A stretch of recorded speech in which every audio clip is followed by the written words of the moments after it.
दोस्तों, जेपीएससी को लेकर अब क्रेडिट का दौर जारी है। हर राजनीतिक दल अपनी ओर से दावा यह कर रहा है कि जिस तरह सीआईडी की जांच शुरू हुई है और जिस तरह अब एक एक कर लोगों की गिरफ्तारी हो रही है, यह उनके आंदोलन की देन है। जिस तरह वे सड़क पर उतरे और अपनी गर्जना की, उसके कारण सरकार दबाव में आई और उसके बाद सीआईडी की जांच तेज हुई।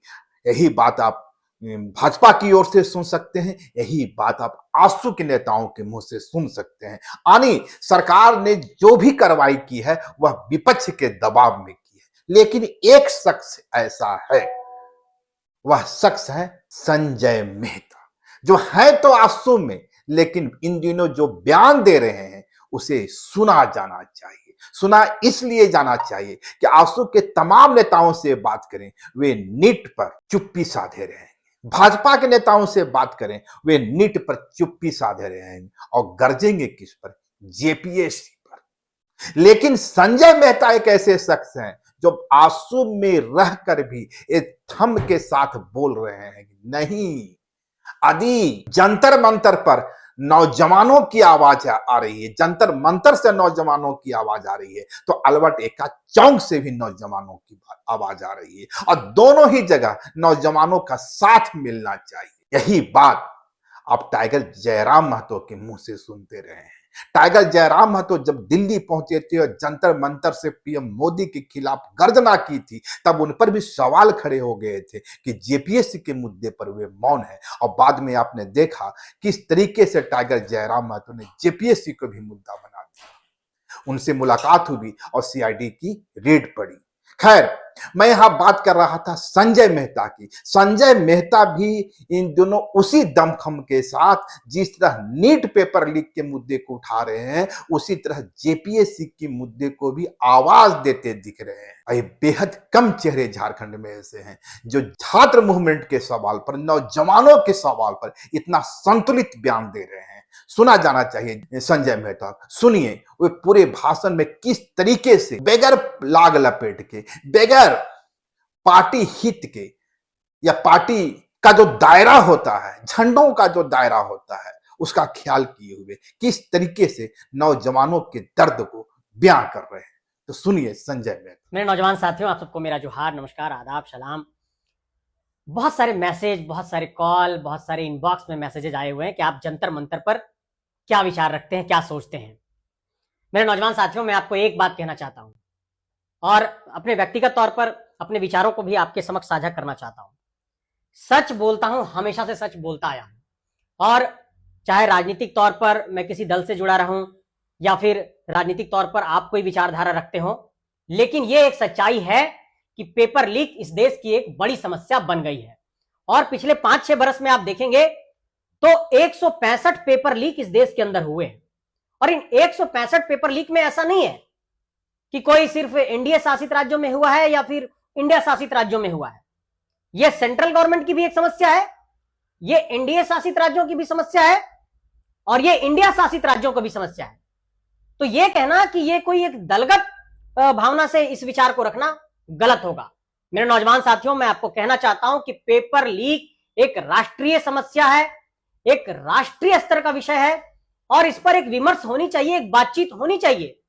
अगर नीट का पेपर लीक हुआ तो नीट को कंडक्ट कराने वाली जो एजेंसी है एनटीए, नेशनल टेस्टिंग एजेंसी, निश्चित तौर पर वो अकाउंटेबल है और नेशनल टेस्टिंग एजेंसी जिस मंत्रालय के साथ काम करता है वो मंत्रालय निश्चित तौर पर रिस्पॉन्सिबल है। और अगर छात्रों ने अपनी कोई मांग रखी तो मुझे लगता है कि उनकी भावनाओं का सम्मान किया जाना चाहिए।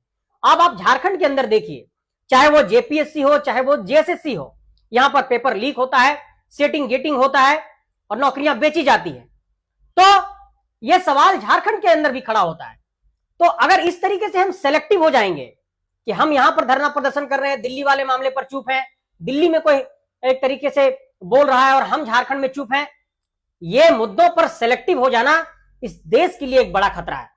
मैं आप सभी नौजवान साथियों को यह कहना चाहता हूं कि जो इस देश के अंदर की भावना है, paper leak, setting getting mafia और सिंडिकेट, पेपर लीक माफिया, तमाम राज्यों में पेपर का लीक होना, नौकरियों का बेचा जाना, यह एक वास्तव में एक बड़ी समस्या है।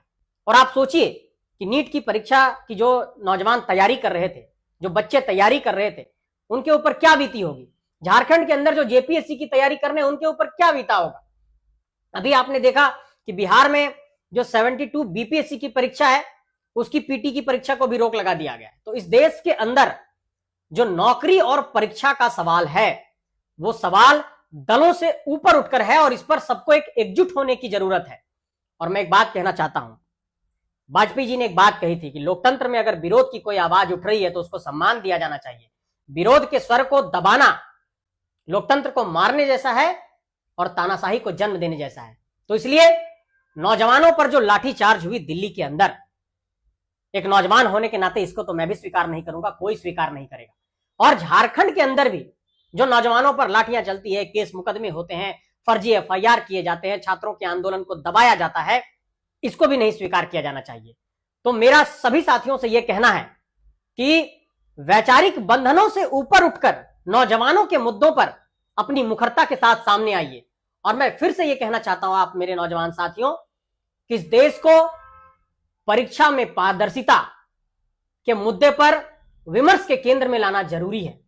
और बहुत खुशी की बात है कि जो समाज जाति धर्म संप्रदाय के नाम पर बंट गया था, जो समाज जाति धर्म संप्रदाय के नाम पर लड़ता था, उस देश के अंदर शिक्षा एक विमर्श का विषय बना है, परीक्षा एक विमर्श का विषय बना है, परीक्षा में पारदर्शिता विमर्श का एक विषय बना है। यही तो हम लोग कहते आए हैं कि शिक्षा कब मुद्दा बनेगा। तो शिक्षा इस बार मुद्दा बना है तमाम राज्यों के अंदर, चाहे वो झारखंड हो, चाहे वो जंतर मंतर हो, चाहे वो दिल्ली हो, चाहे वो राजस्थान हो, हर जगह शिक्षा अब एक मुद्दा बन रहा है, पेपर लीक एक मुद्दा बन रहा है।